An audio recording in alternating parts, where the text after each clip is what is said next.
السلام عليكم. النهارده بقى يا جماعة هنعمل وصفة حلوة جدا، وتعتبر كده من أحلى وأجمل وصفات الحلويات الشرقية. مميزة جدا في شكلها وكمان في طعمها، ومكوناتها اقتصادية جدا وبسيطة. فيديو النهارده إن شاء الله هنعمل فيه مع بعض أحلى وأجمل صوابع زينب، مقرمشة كده من بره ودايبة ومرملة كده من جوه. هنعملها النهارده بطريقة سهلة جدا، وهتطلع إن شاء الله ناجحة معاكي من أول مرة. تعالوا بينا على طول علشان نشوف الطريقة وكمان المقادير. بس قبل اي شيء نعمل لايك وشير للفيديو الجميل ده على طول، وكمان اشتراك في القناة لو مش مشتركين، وتفعيل زر الجرس علشان يوصلكم الاشعار بكل الوصفات الجديدة. تعالوا بينا نبدأ. هنسمي الله. اول حاجة هنبدأ بيها هي الشربات، علشان طبعا صوابع زينب بتحتاج شربات تقيل وبارد. معايا هنا كزرولة هضيف فيها كوبايتين من السكر، هضيف كده كمان معاهم كوباية ونص من المية، ومعايا عصير نص ليمونة، وكمان معلقة صغيرة كده من الفانيليا. نضيف كده يا جماعة المكونات كلها مع بعض وما تقلقوش خالص. هاخد بقى كده المكونات دي بدون تقليب خالص على النار مباشرة. واول بقى ما الشربات يبدأ كده يغلي معانا على النار، هنهدي عليه النار كده خالص لمدة كده 12 دقيقة.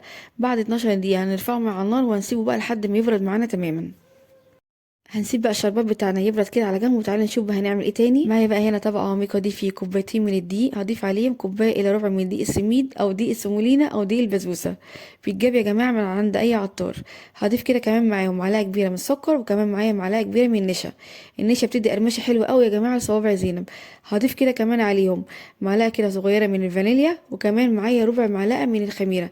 ما تكتروش ابدا الخميره عن كده علشان ما تنفش معاك وتكبر بزياده بعد القليه. هنقلب بقى المكونات الجميلة دي كده مع بعض كويس جدا. هضيف بس كمان معاهم رشة كده صغيرة من الملح علشان طبعا تعادل الطعم. هضيف كمان معاهم كده 4 معالق كبار من السمنة. اول بقى ما نضيف السمنة يا جماعة هنقلبها بقى كويس جدا مع المكونات دي، وهنحاول بقى نفركها بايدينا كويس جدا لحد الدقيق معانا نحس كده ان هو بقى عامل زي حبوبات الرمل. هتشوفوه معايا كده بعد شوية. هنبدأ بقى يا جماعة في المرحلة دي ان احنا نبس الدقيق بالسمنة كويس جدا. اهم حاجة يا جماعة ان احنا نبس الدقيق بتاعنا بالسمنة كويس جدا علشان صوابع زينب بتطلع معاكوا دايبة ومرملة.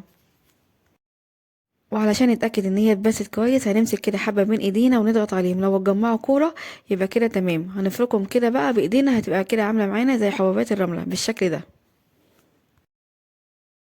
وللعجن هبدأ كده اضيف الاول كده معايا نص كوباية من المية الدافية، وهنبدأ بقى نعجن كده العجينة بتاعتنا بالشكل ده. اهم حاجة هنا يا جماعة ما نعجنش فيها كتير علشان صوابع زينة ما تطلعش معايا ناشفة. وطبعا هنا بعد ما عجنت شوية حسيت كده العجينة محتاجة حبة من المية، فبدأت كده اضيف حبة كده كمان، فضفت كده حوالي معلقتين كبار. هنلم بقى العجينة بتاعتنا كويس جدا لحد ما تبقى معانا بالشكل ده. ودي عجينة الصوابع زينب معانا عجينة كده طرية ومش بتلزق في الايد بالشكل اللي حضراتكم شايفينه ده. هنسيبها بقى كده ترتاح 5 دقايق مش اكتر يا جماعة، وبعد كده نبدأ نشكل فيها على طول.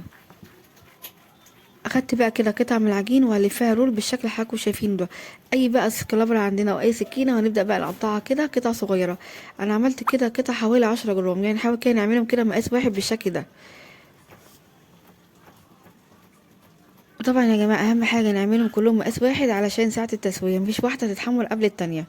وهتكون حجم القطعة معايا كده بالشكل ده حوالي كده 10 جرام. ادوات التشكيل بقى هنا كتير، يعني ممكن نستخدم صفاية البطاطس دي او المصفى التانية او اي حاجة عندك تقدري تعملي بيها شكل مميز وجميل. او ممكن كمان بصمة كحك بتبقى كمان شكلها حلو جدا، يعني موجود عندك في المطبخ استخدميه. تعالوا بقى نشكل كده صوابع زينة مع بعض. هناخد كده قطعة من العجين ونبدأ نفردها على صفاية البطاطس بالشكل ده. نفردها كده بسيط وبعد كده نلفها رول بالشكل اللي حضراتكم شايفينه ده. بصوا بقى هتاخد الشكل الجميل والمميز ده، جميلة جدا. اهم حاجه يا جماعه ان احنا مش هنشكل الكميه كلها ونركنها جنبنا، عشان لو سيبناها كده مده هتخمر معانا بزياده. يعني نشكل كده على قد ما نعمل كده اول طاسه. هي طريقه التشكيل سهله جدا مش هتاخد وقت معاكي، بس اهم حاجه في المرحله دي ان احنا نخلي ايدينا سريعه شويه علشان صوابع زينة ما تخمرش معانا قبل ما نبدا نقليها. وطبعا في الوقت ده هنكون مجهزين الزيت بتاعنا ومشغلين كده عليه النار عشان يسخن معانا قبل ما نبدا نحط فيه صوابع زينة. وده كده هيكون شكلها بعد التشكيل. ما شاء الله بجد شكلها حلو جدا. قبل بقى يا جماعة ما نبدأ نقلي صوابع زينب هنختبر الزيت بتاعنا كده بقطعة من العجينة علشان نتأكد انه بقى ساخن معانا. بعد كده بقى هنبدأ كده نضيف صوابع زينب ونسيبها كده لحد ما تبدأ تحمري معانا. هنقلب بقى كده فيها كده كويس جدا. هي طبعا يا جماعة اول ما نضيفها كده للزيت هي بتفتح معانا كده بسيط شوية، وده كده طبيعي ما تقلقوش خالص. هنقلبها بقى لحد ما تاخد اللون الذهبي الجميل اللي حضراتكم شايفينه معايا ده. بصوا بقى معايا ما شاء الله واخده لون ذهبي وجميل جدا، وفي نفس الوقت طالعه معانا كمان مقرمشه جدا. في الوقت ده هنكون كده مجهزين جنبنا الشربات بعد ما برد بقى معانا تماما، واول ما نطلع كده صوابع زينب هنضيفها كده في الشربات بتاعها، وهنسيبها بقى في الشربات كده حوالي 5 دقايق لحد ما تشرب من الشربات كويس جدا، وبعد كده نبدأ نصفيها. وده كده هيكون شكلها بجد ما شاء الله.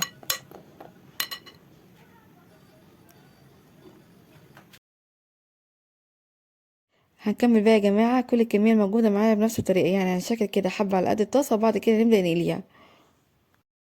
في المرحلة دي يا جماعة أهم حاجة إن احنا لما نشكل صوابع زينب ما نسيبهاش أبدا، نبدأ نقليها على طول علشان طبعا ما تخمرش معانا. بصوا بقى الجمال ما شاء الله. بجد يا جماعة طريقتها سهلة جدا وبسيطة في نفس الوقت كمان طعمها روعة. جربوها بجد هتعجبكم جدا.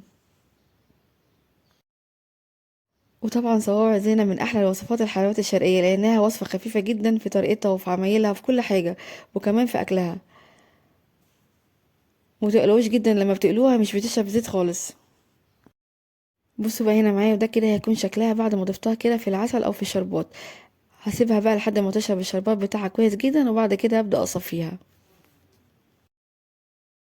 بعد كده نقدر نقدمها بالشكل ده بألف هنا بجد ما شاء الله. بصوا بقى هنا طالعه معانا قد ايه جميله. بجد مقرمشه جدا من بره وكمان مرمله ودايبه جدا من جوه. وكمان كده يا جماعه لما نفتحها من جوه نلاقيها كده شاربه الشربات بتاعها وما شاء الله مرمله كده من جوه ودايبه دوبان. وبكده يبقى عملنا مع بعض النهارده احلى واجمل طريقه لعمل صوابع زينب، طريقه سهله جدا ومميزه، ومقاديرها كمان يا جماعه اقتصاديه جدا، تقدروا تعملوها كده في اي وقت وبألف هنا. وعلشان بقى هي وصفة سهلة وبسيطة أنا متأكدة إن انتوا هتقوموا تعملوها حالا. يلا بقى بسرعة جربوها بنفس الطريقة ونفس الخطوات وإن شاء الله بجد هتعجبكم. هسيب ليكم مقادير الوصفة كلها مكتوبة في الوصف تحت الفيديو، وبالهنا والشفا مقدمة لكل هيجربها. وبكده أكون خلصت فيديو النهاردة معاكم. أتمنى بجد فيديو النهاردة وصفة النهاردة تكون عجبتكم.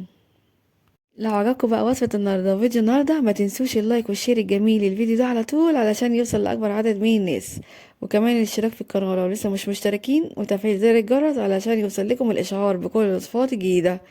أشوفكم على خير إن شاء الله في فيديو جديد. مع السلامة.